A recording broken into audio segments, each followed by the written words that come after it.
Jesus asked the disciples to go find a room for them to celebrate the Passover together.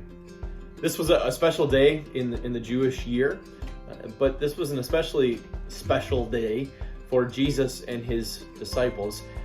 The disciples may not have been fully aware of this, but this was going to be the last time that they would celebrate the Passover with Jesus.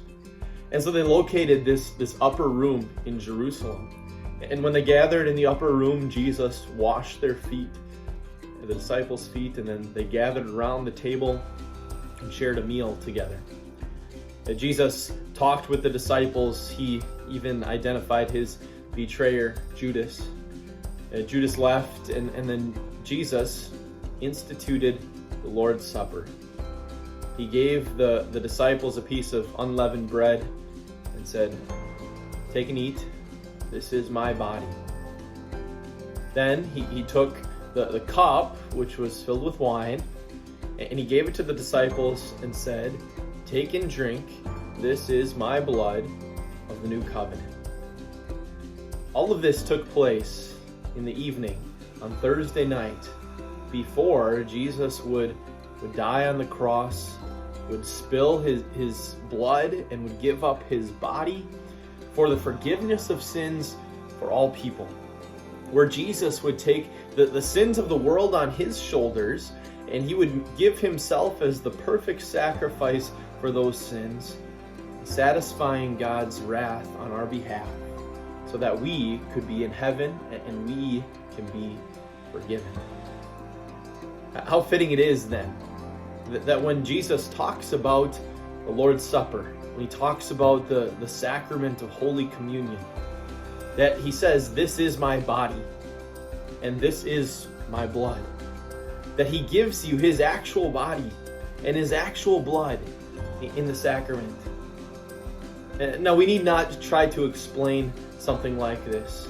We don't need to try to understand how could this unleavened bread possibly be his body? How could this wine possibly be his blood?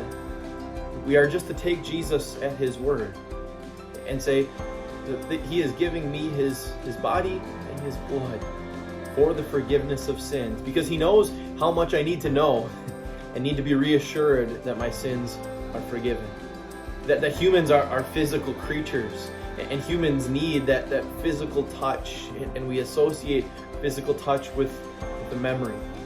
And so we need to remember that Jesus died on the cross, giving up his body for us. We need to remember that Jesus spilled his blood on the cross for the forgiveness of all of my sins.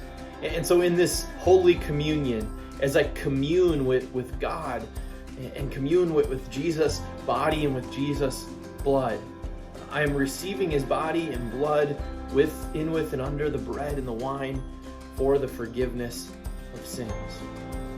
He wants me to know that, and he wants me to trust that. So it's true when Paul says that isn't this a participation in the body and blood of Christ?